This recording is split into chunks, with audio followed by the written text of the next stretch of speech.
I was diagnosed with depression ever since I was 14. Living with depression feels like there's a ticking bomb inside you, counting down the seconds until it finally reaches zero. Then darkness runs all over you, and there's little to no way out. When I was 17, my self-esteem was down. I felt so alone. I just hated myself for having these problems.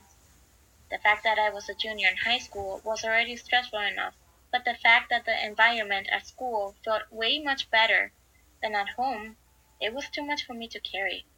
My parents are all traditional. Chores had to be done every day. The apartment had to be perfectly clean, and there wasn't one day I wouldn't be put to shame for not doing things right. If I didn't meet my mom and dad's expectation, I would get yelled at. Then senior year came along. I was afraid of turning 18 because I believed my parents would put more expectations on me. I secretly hoped they would forget my birthday. They didn't. After a stressful senior year, I finally reached my goal of graduation, but the struggle didn't end there. I still live with my parents, and the rule applied that as long as I'm under the roof, I still have to follow the rules. I will still get yelled at and be put to shame for not doing things right on the first try. One evening, I felt so alone. I gathered the courage to talk about how I felt to my dad. It was something I was afraid of doing. Talk about my feelings to any of my parents because I would always end up feeling even worse than when I began. Everything went downhill after I tried to confront both my mom and dad and tell them to please take it easy on me, that their high expectations was too much for me.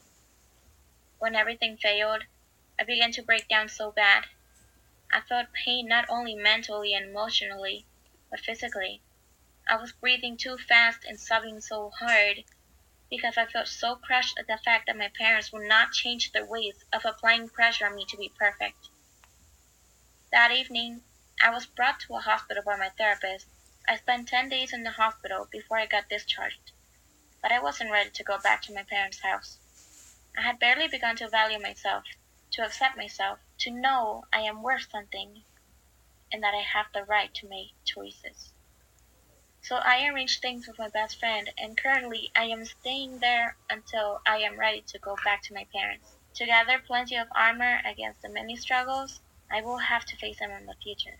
My depression is something that makes my life a little challenging, but the thing is, I love challenges. Bring it on.